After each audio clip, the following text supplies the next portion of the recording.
Hello, everyone. This is your host, Susan Rosen, and my guest today, who is revisiting the podcast, is Glenn Livingston. And Glenn is a PhD and all into food and cravings. So please, Glenn, introduce yourself and tell us a little bit more. Well, I didn't get my PhD in food and cravings. I'm a Oh, clinical psychologist by training, yes. and I'm also a formerly obese person by training. If you stop by the Woodbury Country Deli in 1999 to 2004 or so, you probably would have found them out of chocolate and pizza because I beat you there. So Uh, a long time ago, I had a pretty serious food problem myself, and I was hmm, almost 300 pounds and had really high triglycerides, and more importantly, I couldn't stop thinking about food. I was just obsessed with it all the time. And I come from a family of 17 therapists. So when things break in the household, everybody knows how to ask it how it feels and nobody knows how to fix it. And I say that in jest because, my approach originally was to try to heal myself psychologically. hmm, I thought I could, this was like an inner wounded child thing, or yeah. if I could fill the hole in my heart, then I wouldn't have to fill the hole in my stomach. Uh-huh. Um, and I went on a really long journey for a couple of decades to try to fix that. And what would happen is I would get a little thinner and a lot fatter every time.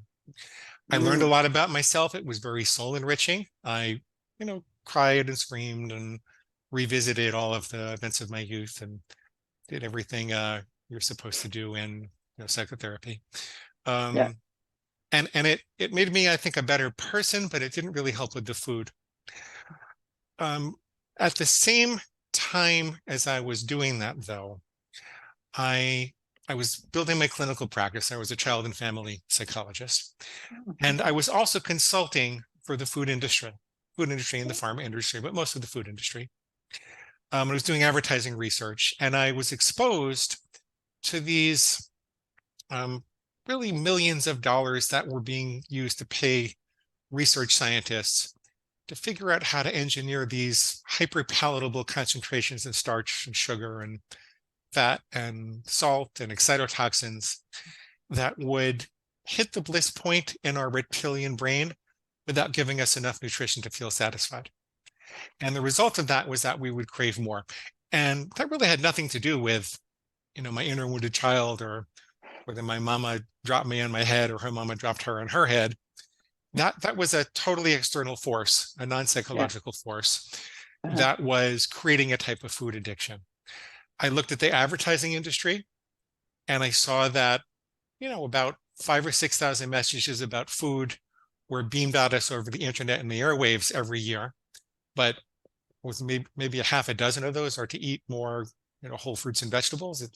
It's all about bags and boxes and containers. Right. And advertising affects you the most when you think it doesn't affect you. Everybody thinks advertising doesn't affect them, but that's where the advertising industry wants us, because then your sales resistance is down. So another external force. And then I looked into neurology a little more, and I recognized that it seems to be the reptilian brain that's generating this "oh, screw it, just do it" response. Mm, When it perceives there to be an emergency, or it perceives there to be an opportunity to hmm. gather a wealth of calories in a small space for a little effort, which unfortunately today is available on every corner and convenience store. Please. Yes. Um, but the reptilian brain, it Hmm. doesn't really know love. Like, figure this is the reptilian brain. It looks at the world from a perspective of a bad college drinking game. It's like eat, mate, or kill. Do I eat that thing? Do I mate with that thing? Or do I kill with that thing? Right? It's the mammalian brain on top of Hmm. it, which either evolved or was placed there by God. It doesn't really matter. Um, but that it says, before you eat, mate, or kill that thing, what about your tribe? What about your family? What impact is it going to have? Delay that order. Delay that Okay. order. And then the neocortex on top of that says, before you eat, mate, or kill that thing, what Hmm. impact does that have on your long-term goals? What impact does that have on your health or your weight loss or your fitness or for that matter, your music or spirituality or art or work or contribution to society. Yeah. And so this thing, this reptilian brain, which pushes all the rest away, it it doesn't know love. It knows eat, mate, or kill. And so here I am spending decades trying to love myself then, when this thing is the thing that's responsible for the problem, doesn't really know. Yeah. Um, Long story short, I did some very big studies. I looked for all these personality variables, found some interesting things, but nothing really made a difference. Eventually, I got fed up with it, and I said, well, maybe I just need to plan. Maybe this love yourself thing is not going to work. Maybe I need to be the alpha dog of my own mind. Maybe this is like, when a subordinate wolf challenges the alpha for leadership, the alpha doesn't say, "Oh my goodness, somebody needs a hug." It growls and it snarls, right? And it says, "Get back in line or I'll kill you," right? And I said, Exactly. Yeah. well, but when you look at the way the brain is wired, what we think of as our relationships and thoughts and long-term goals and contributions, we're wired, the neocortex and even the mammalian brain is wired to be superior to this thing down there. And so we really can be the alpha wolf. So this is what I did. It was a pretty crazy thing to do. I was never going to teach it. I didn't anticipate being famous for it. But I said, okay, I need to have a clear line in the sand so that when this thing is trying to take over, I know that's what's happening. So I said, what if chocolate always started my overeating episodes, my chocolate craving? It was usually just a little chocolate, quote unquote. Oh yeah, just one bite, right? Yeah. Just one bite, right? And then of course it was more chocolate, and then it was pizza and lattes and donuts and on and on and on, anything that wasn't nailed down. And that's true. It's unfortunately true. No, that's so appropriate. I totally understand. Yeah. So I did this experiment to take control of chocolate, and I said, I'm only ever going to have chocolate on the weekends. Initially, I didn't even say how much. I just said, I'm never going to eat chocolate during the week and do what I want to on the weekends. And that way, if I was at a Starbucks on a Wednesday afternoon, and I heard this little voice inside of me that said, hey, Glenn, you worked out hard enough. A couple of bites are not going to hurt. You can start your silly rules again tomorrow. I could wake up and say, well, wait a minute, that's not me. That's my reptilian brain, which at the time I called my inner pig. I said, that's not me. That's my pig. My pig is squealing for pig slop. On a Wednesday afternoon, chocolate is pig slop. I don't eat pig slop. I don't let farm animals tell me what to do. Excuse me, it's a little hot today here in Florida. And yeah. And as crazy as it sounds and as embarrassing as it is, that would give me those extra microseconds. It would wake me up and give me that little bit of extra time to consider the choice I was about to make and why I was making it. It would kind of snap me out of the trance and put my neocortex back in control. I wish I could say it was a miracle and I was immediately better. It wasn't. But what was immediately better was this feeling of confusion, this mysteriousness about what was taking over, this feeling like I couldn't control myself. That was gone. Now it was a matter of decision making, and sometimes I'd make a better decision. Like I was eating better because of that. From there, I adjusted the rules back and forth to find things that I really wanted to comply with. And then I started to be able to open up that space a little more between stimulus and response, between seeing the chocolate, hearing the voice, and actually doing something about it. And once I had that opening, I started to say, well, this voice inside of me seems to be trying to justify things. Like, you can just start your silly diet again tomorrow. What if I examine that logic?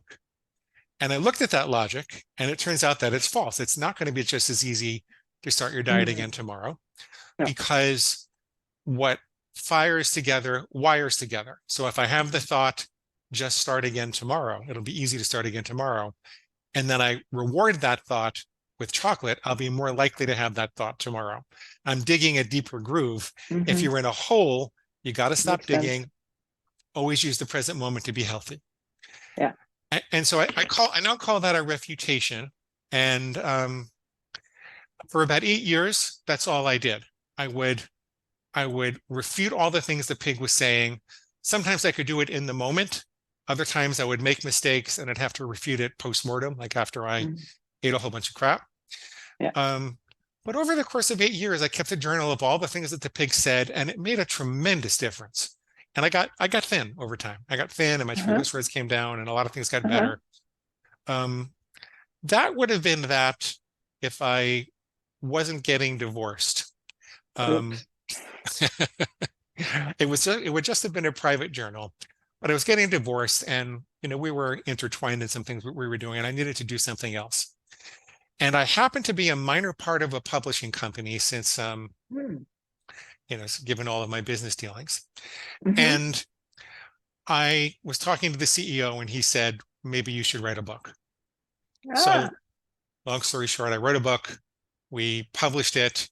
Um, I knew what I was doing marketing wise because I'd been in marketing for a long time, but I had no idea how much it was going to take off. And Yeah. I wound up with 1 million readers and 20,000 reviews and 7 other books. Wow. And now I could be in a bookstore and people don't quite know my name, but sometimes they'll point at me and go, "You're the pig guy. You're the pig guy." So Really? Oh my yeah, God. so Wow. that's my story. How fun. That's who I am. And since that point, I've been keeping very careful track of results. We work with a couple of thousand clients. I have a bunch of coaches that work with me. Hmm. And I, for most of the time, most of the 8 years that I did that, I worked on fixing people's thinking about food, taking away those Mm. justifications. Mm. And I found that when you take away those justifications, the previously greased chute from stimulus to response becomes much harder to go down. And people got Okay. better like I did, and they got better a lot faster, like in a couple of months. Uh-huh. However, there was a little chink in the armor. And the chink in the armor was every now and then you could fix people's thinking, but every now and then they get this response, which was like, "Oh, screw it, just do it." Yeah, Right? right. Like, I'll just have it, yeah, I'll go who back to cares? my diet tomorrow. Yeah. Well, they don't even think. They won't even say that because I fixed that Yeah. thinking for them. Yeah. They'll say, "Just screw it, just do it. Who cares? Just hand over the Uh, chocolate. Nobody gets hurt." That kind of thing. And so, in the last couple of years, I became very curious about that response. hmm. What is it that takes people's best thinking and throws it out the window at those times? And I learned a myriad of things. Okay. First of all, there is a physiological process that occurs when you have that reaction. When your rational thinking goes offline and it's like this emergency response pops in that says, we need the chocolate now. It doesn't matter what your best thinking is. The physiological change is a move from the parasympathetic nervous system, which is the Hmm. nervous system that we're in when we are relaxing and breathing and digesting and resting and thinking, to the sympathetic system, which is where we are when we are revved up for action, Hmm. fight or flight, feast or famine, you know, Right. Yeah. fight or. Uh-huh. And so I started to investigate what you could do to prevent that switch or to reverse it when you were aware of it. Um, the first thing I discovered was that the screw it, just do it response was much more prevalent when people weren't eating regularly. It was much more prevalent in people. Ah. So people who didn't have regular, reliable nutrition, usually because Hmm. they were trying to fast the weight off of them or, have one meal a day or something like that. Yeah. They Yeah. they would be, Paleo or something. Right. yeah, anything that's a little Yeah. more extreme. Like, and Yeah. I tell people I'd rather not argue about should you have, a whole foods plant-based diet or a carnivorous Hmm. diet. But anything that's more extreme that doesn't have regular, reliable nutrition, Yeah. with macronutrients, micronutrients, makes you more likely to say, screw it, just do it. Yeah. In my experience with the 2,000 clients that we work with, get about half the success rate when people want to do those types of diets. Mm. And I tell them that you can go back to that later on if you want to. But for 6 months, while you're beating this thing, where you're learning how to defeat your cravings, can Hmm. you eat more regularly, reliably, kind of more in the middle, more in the Hmm. middle? Hmm. That's a big deal. That's a really big deal. And so I had to learn, for example, myself, I went back and thought about some of the things I did that weren't cognitive work. I had to learn that sometimes when I had these cravings, there was an authentic physiological need behind them. So sometimes Oh, I'd crave chocolate at 3 in the afternoon because I didn't really have enough for lunch. And I found if I went and I had a mm, kale banana smoothie, that craving would go away, right? And then I realized I mhm, could preempt the craving by having a kale banana smoothie, and then I was never bothered with the chocolate craving at all. uh-huh, So that was the first right. thing. The second thing had to do with breathing. There are certain types of breathing that stimulate your sympathetic system and get you revved up for Okay. action. Like if you're running away from a hungry bear and you go, you're flooding your system with oxygen. You're also telling your brain, look, dude, you better run. Yeah. This is time to go. If you do the opposite of that, where you breathe in for a count of 7 and out for a Uh-huh. count of 11, for example, and you do that a couple of Uh-huh. times. I'm not doing it now because it takes a lot of time. But Yeah. if you do that, you're signaling the brain, no, we have everything we need right now. It's not an Yeah. emergency. It's okay to rest and digest and think about things Yeah. for a while, right? Hmm. Hmm. And then there were a lot of other things like getting regular, reliable sleep um, Uh, makes a difference, makes a big difference. It seems to change the hormonal balance also. Um, Absolutely. Social connectedness, we're Hmm. a social animal, and when people feel isolated for too long, the brain starts to panic a little and think that there's an emergency. And by the way, when the brain thinks there's an emergency, it doesn't matter if there is one or there isn't one. It's only if it thinks that there is one. It will say, I need resources to deal with this. Get as many calories as you can as quickly as you can. Uh-huh. Yeah. So social connectedness can help. Having enough water can help. Um, Oh. Removing the need for unnecessary decisions throughout the day can help also. If you're Ah. constantly put upon by not only food decisions, but who's going to take Jenny to soccer practice and what time is dinner and what suit should you wear today Hmm. or what Hmm. dress should you wear, Hmm. Hmm. the more decisions you have to make over the course of the day, the less recourse to willpower you will have. Decisions, every little decision wears down your willpower, not just food decisions, but Yeah. in studies where they make people do math problems, they have a harder time resisting marshmallows after they've done a bunch of math problems. Oh, Um, wow. Okay. so it turns out you have to give your brain a rest sometimes to recharge. Uh-huh. 2 5-minute breaks, 5 decision 3-minute breaks during the day can make all the difference in the world. Huh. The other thing that can eliminate food decisions is having more hard and fast rules. So if I say I never have chocolate during the week, then all of my chocolate decisions are made for me during the week. I don't have to. Uh, That's why you don't have to use willpower indefinitely.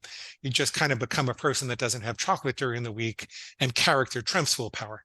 Character is what we habitually do at the moment of temptation. I'm just not that kind of person. I don't eat chocolate during the week. Big deal, right? Yeah. Just Yeah. like Yeah. I'm Okay. not a thief. I'm not an aggressive person. I don't go and smack Yeah. people when I get mad at them. Yeah. I just don't have chocolate during the week. Period. End of Yeah. story. Right. Uh-huh. Um, so there's this whole litany of things you can do to take care of yourself to prevent that. And the basic technique is still the same. You create at least one simple rule. Like I'll Hmm. always put my fork down between bites, or I'll always take a picture of my food before I eat it. It doesn't have to be something that makes you give up anything, Hmm. because it inserts a pause, and Yeah. that pause forces you to slow down and say there's no emergency here. Yeah. That's what the Yeah. pause does. Yeah. The break. Yeah. So you do that, then any thought in your mind that suggests that you're going to break that rule between now and the day that you die is your inner pig or your food monster or your bad Betty, whatever you want to call it, but it's not you.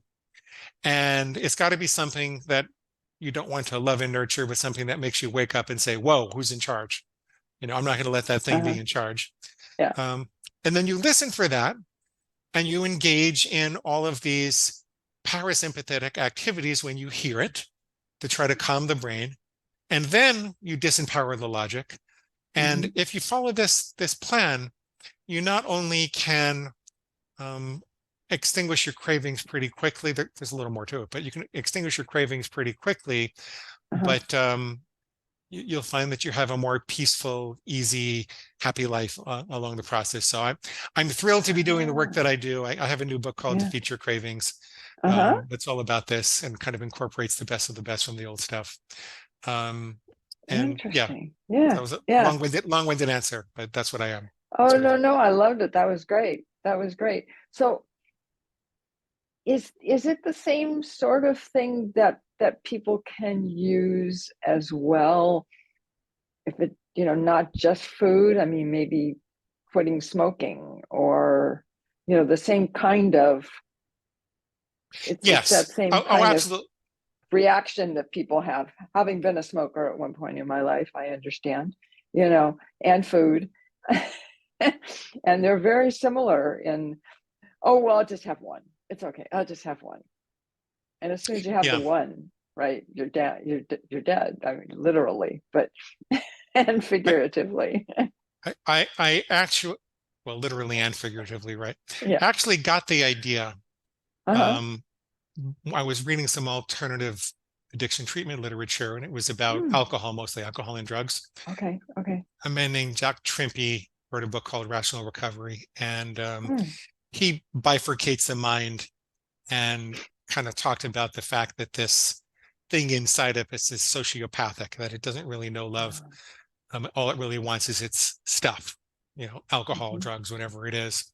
Mm-hmm. And so I kind of took that idea and ran with it. I was stimulated by reading his materials. Mm. I always Yeah. send people to him for drugs or alcohol Uh-huh. because he's got like probably 30 years experience working with that, Yeah. and I really focus mostly on food. Uh-huh. The but it's not only drugs and alcohol you can use it with. You can create productivity enhancing routines like Ah. I'll never have my morning coffee until I've organized my day in the computer, or Okay. Yeah. anything that you can draw a clear black and white line with, Right. you can Yeah. use this structure of mind to Yeah. work it out. Yeah. Yeah. Which makes so much sense. So much sense because I mean, we all do that, right? We're all have great plans for the morning, and then maybe we didn't get up with the alarm, or we didn't, or this didn't happen, or we're hungry, or gee, let's have a cup of coffee first. And Yeah. next thing you know, it's 3 o'clock in the afternoon and you haven't done shit. Right. Exactly. And I like to do shit in the morning. Yeah. I like to get it done. Yeah. Yeah. Uh-huh. Um, Yeah. but Yeah. mostly I find Uh-huh. that if anybody is eating beyond their own best judgment, this doesn't just have to be for Mm-hmm. binge eaters. If you'd like to have more control, if you'd like to be able to say, look, this is how I want to eat and I'm going to follow through on it, then this is a technique that would work for you. So mostly I focus on food because I originally Mm-hmm. thought I was going to write a litany of books about a variety of different topics because I felt like I discovered gold. But I learned that there's just so much to helping people with food, Oh and my it God. was Oh, and it's extremely rewarding. I mean, I get notes from people every day that says yeah. that we saved their lives, and so yeah, it's Well, extremely rewarding. and it's true. It's true. I'm sure that you did save their lives, Well, you we know. we we live in a world where people have tacitly agreed to slowly kill themselves with food while they laugh it off. Yeah. You know, just Yeah. walk into a Walmart for God's sake and look what people are putting in their shopping carts, I and don't. stop and interview them about their health problems. I think Yeah. the World Health Organization recently put out a publication that said that cardiovascular disease is up. It's at least Mm. double. It's responsible for 31% of world deaths, and diabetes is up 80%, and kidney disease, and all these diet reversible, diet preventable, or diet influenced diseases, disorders, and conditions Uh-huh. that can, it's a waste. There are billions of people that don't have to suffer the way that they do suffer. Well, everybody Yeah. says just eat a little in moderation. Yeah, right. Yeah, You right. know. Exactly. It's like, no, don't, does not work that way. Does not work that way. But I think Lewis Black said he knew the world was ending because he walked out of Starbucks and across the street was another Starbucks. And I think you could say the same thing about all the convenience stores and fast food places. There, Yes. there are all these corners in most major Hmm. metropolises where there is one on every single corner. There is a fast food. So if you wanted to walk from corner to corner to corner and slowly kill Yeah. yourself with food, you could have a field day. Yeah. Yeah. You'd never have to leave. You could just live there, just set up a tent. We've got people living in tents on the sidewalks already, which is a So whole nother discussion and not for this podcast, but yeah. could I tell you a little more about what I've Yeah, learned over the 8 years that's please. different than when I originally published the first book? Uh-huh. Um, I've learned about how cravings work physiologically a little more. Mm. And one of the most important things that I've learned is that having strong cravings is a sign of a healthy brain, not a Hmm. sign of a sick brain. We're told we have it. People who really feel like they can't control themselves with food are told they have a disease. Right. And I mean, there are certain brain conditions where you don't have the ability to sense when you're full. There are certain chemicals and some food substances that prevent you from sensing when you're full. But for the most part, if you have very strong cravings, you're manifesting something physiologically that was a survival advantage 100,000 years ago. Okay. See, we had to be very good at finding, acquiring, and motivating ourselves to go get food. And so Hmm. we became very sensitive to signals in the environment that sources of calories were available. Think of a caveman. Let's call him Thag. And first of all, I don't think there were eating disorders 100,000 years ago. I don't No. think that Thag was sitting around saying, "Oi, Marta, ate too much mammoth." I don't think Yeah, that right. was, No. Anything they could get was what they ate. Right. yeah, whatever they So, could so get. to live. Yeah. And then when you did get it, you had as much as possible because you didn't know when the next meal was coming. Yeah. Yeah. And no way to save it. I mean, we've got refrigerators and freezers, right? Yes, They didn't have any of those things. You ate it while it was still good before it exactly. made you sick. Exactly. Yeah. So imagine that Fag sees a chimpanzee and he follows the chimpanzee to a banana tree. Uh-huh. And after the chimpanzee is done, he goes and eats all the bananas he can get, brings them back for his family. Fag's brain thinks, ooh, chimpanzee means bananas, right? The next Oh, time that he sees a chimpanzee, he starts salivating a little bit and he runs after right. the chimp. Now he's got Right. a habit. Now he gets happy and motivated when he sees the chimpanzee taking him to the banana tree. Well, our brains still work like that. You pass the sign for the donut store, and your brain says, oh boy, oh boy, oh boy, this is great. Let's go into the donut store and get us some coffee and chocolate. Right. And the smell when you go by And it the as smell. well. That Absolutely. gets you. Yeah. Abs- your brain says, hook me up, baby. It's time for Yeah. a donut and coffee. Um, okay. So it's the same exact process that's occurring. And it was a healthy thing 100,000 years ago. It's only in the modern food environment that it's not really signaling the availability of nutrition. It is signaling the availability of calories. But now let's look at the process of habit formation and habit extinction. The habit is formed when the signal and source are unexpected. So the brain is wired to Okay. find new sources of nutrition and calories because food was scarce back then. So the corollary here is the first time that Fag sees the chimp run over to the tree, he's going to get a bigger dopamine hit. He's going to feel happier, get a bigger dopamine hit, and enjoy Yeah. the bananas a little more. The second time, it's not quite so exciting. By the 50th time, it's like he'll do it, but It's normal. yeah, it's just kind of Yeah. everyday routine, right? Um, Same thing. The first time you see you experience a new donut or a new kind of coffee, Hmm. Yeah. your brain throws an awful lot of dopamine at you because it's trying to create a habit quickly. Now, this Hmm. could be a good or a bad thing, depending upon whether or not you want the craving and the habit.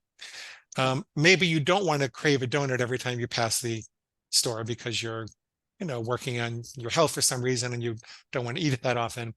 Um, if you, I had a friend 20 years ago, I always remember him used to do this. We'd be eating lunch and he'd order a new sandwich or something. And he'd take a bite and he'd go, oh, that's too good. Glenn, if it's too good, it's no good. If it's he didn't want to crave it because he had Yeah. an eating problem also. So Okay. he learned to be on the alert for anything that was too good because he didn't want to have it. And then he'd make a rule for himself, like I'll only have this on Saturday. I'm not going to eat these anymore because he didn't want to crave it every time that he passed it. If it's too good, it's no good. You can use the same phenomena, though, to make your diet more rewarding and fun. So if you understand that the brain responds to unexpected pleasure, you could research 15 different recipes and rotate them through your diet so that your brain doesn't really know when. And you research all these recipes that are on your plan and compliant with your food rules. Yeah. Right. And then you're going to get more dopamine every time you go back to one because it's been a month since you got to have that particular meal. You can use that to your advantage. Okay. Now let's say you want to get rid of a craving. People think that, well, if you stop having the donut every time you pass the coffee shop, that every day it's going to get a little easier. No, worse. It doesn't really work like that, right? What actually happens is there's a little honeymoon period, and then somewhere between day 4 and day 7, you're going to have worse cravings than you ever experienced before, right? Yeah. And then it starts to go down and maybe a little spike at the end. We call that an extinction burst in the behavioral literature. Okay.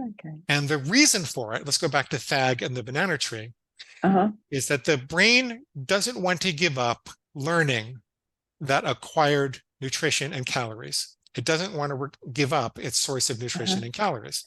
Okay. And so let's say Thag follows the monkey to the tree and the banana tree is empty. Well, if that happens a couple of times, he'll have a little honeymoon period where he kind of wants to stop following the monkey, but then he's going to want to do it more than ever before. That's because the brain wants to test out, gee, maybe sometimes this chimp goes to a tree with bananas in it, and sometimes it doesn't. And having a chimp that sometimes finds bananas is better than not having any chimp at all, especially in an environment where you didn't know where you're going to find the next banana tree, right? And so the brain doesn't give it up. It tests out this hypothesis that maybe the bananas are intermittently available. This is even more powerful than the really wonderful first experience. It's called intermittent reinforcement. And if it's done with a variable ratio, meaning it's not like every third time that he follows the monkey, but it's randomly available, that's the most motivating that you can get. Think about a slot machine. You don't know when that's going to pay off. If that slot machine only paid off at 10 o'clock on Saturday morning, you wouldn't bother showing up at the casino all week long. No. But if you don't know when it's going to pay off, you're always there pulling, right? Yes. And putting your money in. Yeah. More importantly. So what this tells us is if you want to extinguish a craving, at all costs, you want to avoid intermittent reinforcement. If you don't have to give up something entirely, you could say, I am only going to have donuts on Saturday morning after my workout. And then your brain will learn that there's no other signal for the availability of donuts. So when it's passing during the week, it eventually doesn't have that craving. It's only Saturday morning after your workout at the donut shop. So you learn that. And also, you don't go into battle prepared with only a plastic helmet. You don't just willy-nilly say, well, I'm giving up donuts this week. You really tell yourself, this is a serious endeavor. You're going to go through this extinction burst. You're going to have worse cravings than you ever have. What are you going to do to support yourself when that happens? Are you going to have meals prepared in, the Tupperware or Pyrex or something that you can just pop in the oven? Maybe you're going to have a little more whole fruit at that time to help you with a little bit of the sugar craving, but still get the guar and the pectin. Right. Maybe you're going to make more decision-free breaks throughout the day. Maybe you're going to pay more attention to your sleep. Maybe you're going to drink more water, have a little more social contact. You need a plan to get through the extinction burst. And usually it's better to work on one habit at a time. Sometimes people are just eating so badly they need to do several habits all at once. But sometimes it's usually better to do one habit at a time. Know what you're going to do to get through that. And then The other thing is not to get too cocky when the cravings are gone. Um, Yes. See, because the brain is very efficient, and it's a calorie finding machine where we all live on top of these calorie finding machines. The brain will not erase the learning. What it will do is label it dormant. So it will say Huh.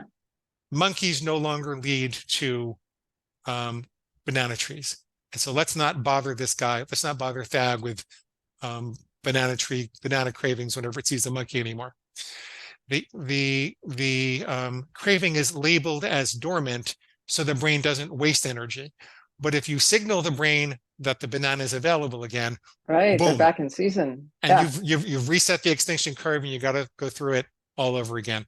So I tell people, once you've broken out of prison, don't go back to see your friends. Run away as far as you can. Right. There was one more thing about the craving that I Yeah. wanted to tell you. Um, Remember that your taste buds will adjust. Mm. There's a phenomenon called down regulation. If you have a donut every day, by the end of a week, apples are not going to taste as sweet to you, nor Hmm. will you be able to enjoy the Okay. natural sugars in vegetables as much. Your system will down regulate its response, its pleasure response, both in terms of taste and dopamine to Hmm. natural Okay. sugar, natural foods. Uh-huh. Yeah. This is why people say that they hate fruit and vegetables Yeah. because there's so much overstimulation in our society that we've lost that natural ability. However, there's a corresponding process called upregulation, which will double the sensitivity of your taste buds over the course of a month or two if you Hmm. eliminate a lot of the unnatural sugars in your diet. Mm-hmm. So you will actually get more food pleasure than you thought possible once you're on the other side of this curve, but you got to go through it. The only way out is Okay. through. Um, Uh-huh. yeah, so that's what I wanted to tell you about cravings. Yeah, Wow. they're never Okay. gone. They're only labeled dormant, but you can defeat them entirely. You don't have to be bothered by them at all, as long as you don't go back and visit them. Or that if you are going to go back and visit them, that it's in very circumscribed circumstances, so your brain learns the only circumstances that it's available in. Right. Right. Right. Right. Like the only time you get to eat a big gooey dessert, which is not one of my favorite things anyways, but most people like that, is on your birthday or something like that. Right. Just one time, that's your birthday present kind of thing. Okay. Exactly. Yeah, Okay. yeah. Okay. That makes sense. So that's what I've been up to. I kind of put it I have together to in get a, away from the sun. oh, the sun's bothering your eyes. Yeah, Yeah. that's okay. I can tell what time it is by where the sun markers Exactly. on. Yeah. Yeah, exactly. Is there I'm anything fine. else in particular you wanted to ask me or tell me about or Um, what to plan? um, I don't know. You've given us so much information, given me so much information to think about, which makes makes so much sense. You know, um, I mean, when my own personal experience, right?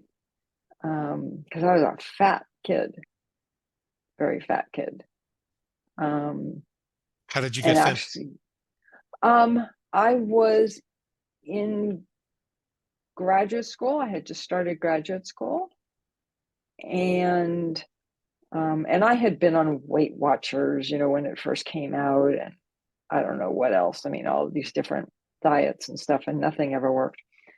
Or if it did, it was for the X amount of time, and then, as you're saying, you go back. But I had a when I was in college and graduate school, um, back then we used to have a doctors, and they provided medical health, and they had clinics and all that kind of stuff.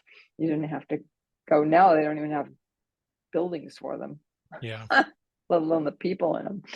But anyways, but the doctor that I was going to said, she said, I'm just going to tell you. She said, if you don't lose the weight now, you're going to be fighting it the rest of your life. Oh, And I was like, okay, that scared me.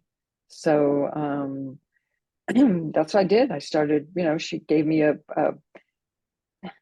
I don't want to call it a diet plan, but it was a healthy eating kind of thing. And I lost, I don't know, 25 pounds, 30 pounds, somewhere in Mhm. there.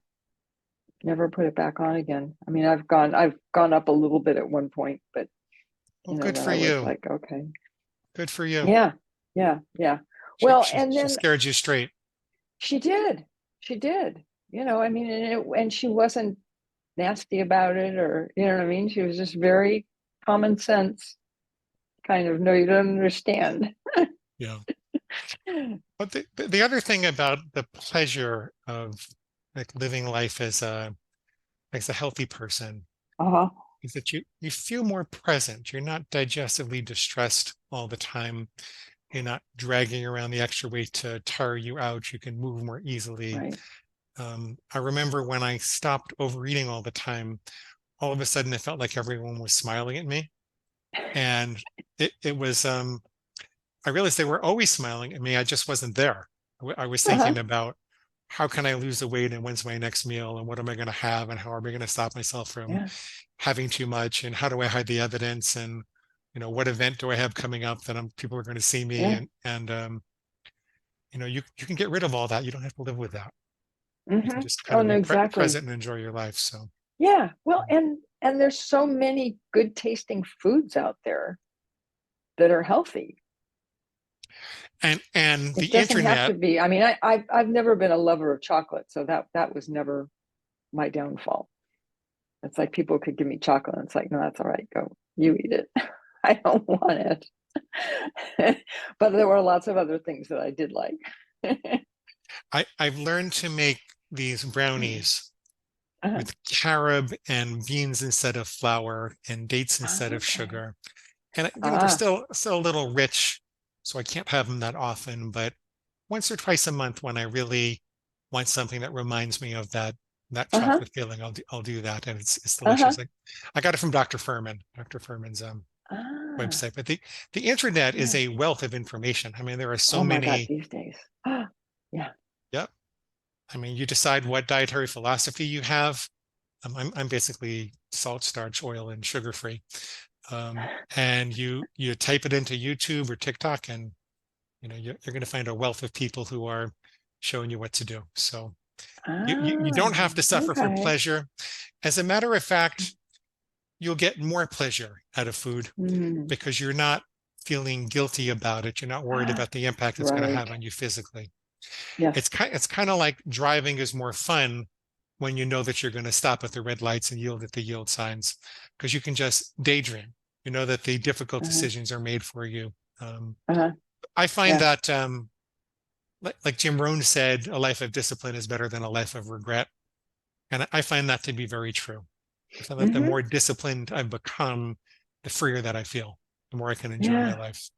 Yeah. Yeah. No, absolutely. Absolutely. And I think the other part of it as well is that people have to get moving.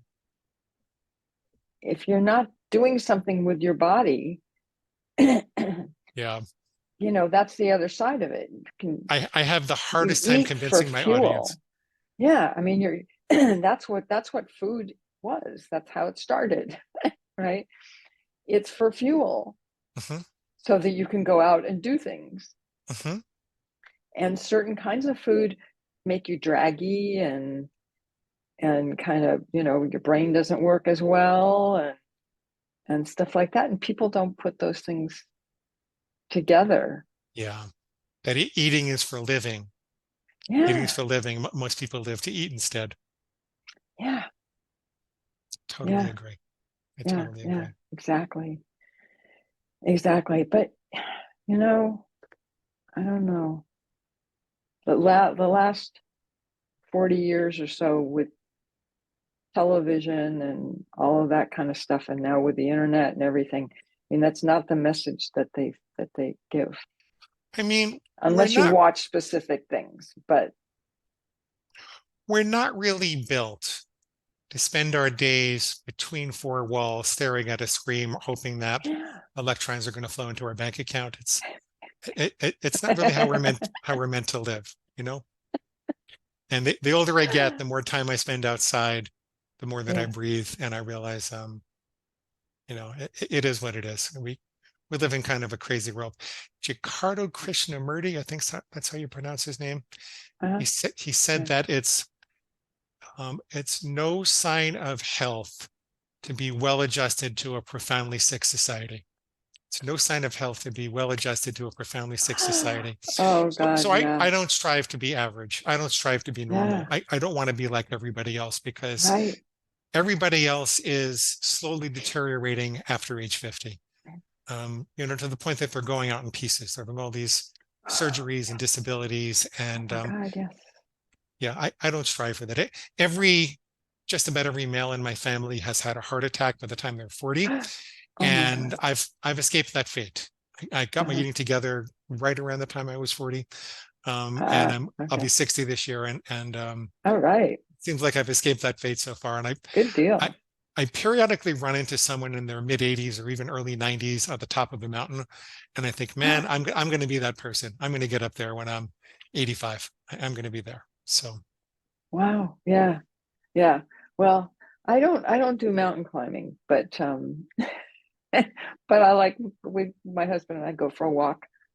We do good like enough. 2 miles every morning and to the gym um so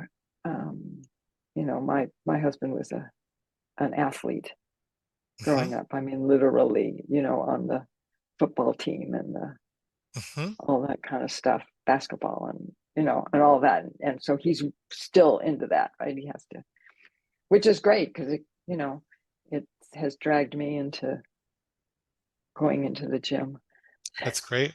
How long are you married? We have been together for, I was just figuring out the other day, we've been together for 37 years. Oh my goodness. Yeah. Wow. Congratulations. You're Thank you. still going Thank to the you. gym together. That's a Yeah. good Yeah. sign. Well, yeah, not right. Not today. I don't know. I did something to my arm. And so I Oh work with the no. weights and it's like, oh God, then so I'm taking a short vacation Good. from the gym and I've got my little 2 pound weights. I figure I'll start at the very beginning again and try and Yeah, work the be muscles. careful. Be careful. Yeah. Yeah, Yeah. yeah. Good. No, exactly. But yeah, no, I think I look pretty good for 68. I think you look pretty good for 68 also. Susan, would you like me to tell people where they could get a free copy of the book? Yes, please, Okay. absolutely, and I will also put it in the show notes so they Thank can you. find it there as well. Yep. If you go to defeatyourcravings.com Uh-huh. and click the big blue button for the free book and reader bonuses, That's what I see that. Yes. you see that? Click Uh-huh. the big blue button and sign up for the reader bonus list. You will get a free copy of the book in Kindle, Nook, or PDF format. If you're Okay. someone who has to have the paperback or the Audible format, there's that option, but there's a small charge for that, customary charge. Um, we also have recorded a full-length set of coaching sessions, so you can see how Oh this works in wow. practice, because it Uh-huh. sounds a little weird, like why does Susan have this doctor on who has got a pig inside of him? And um, it sounds a little cruel in the abstract, but it's actually a very compassionate process. And Yes. I wanted you to see people going from feeling hopeless and despairing and confused about Yeah. food to feeling very hopeful and confident Yeah. and enthusiastic. And Uh-huh. there's a set of food plan starter templates. So a set of rules that might match any particular dietary philosophy you have, including ketogenic or paleo or whole food plant-based or Mhm. calorie counters or carb counters or point counters. Yeah. But whatever you might be doing, we have a starter template and you take it and you customize it for yourself. Um, Whole bunch Very of other free neat. stuff there, but it's all at defeatyourcravings.com. Click the big blue button. Yep. Yep. Yeah. Well, you have to go down a little bit for the big blue button. Just a little bit, depending upon your screen. Yeah. Oh, okay. We know there is one at the top too. Never mind. There's one at the top. I was down at the bottom.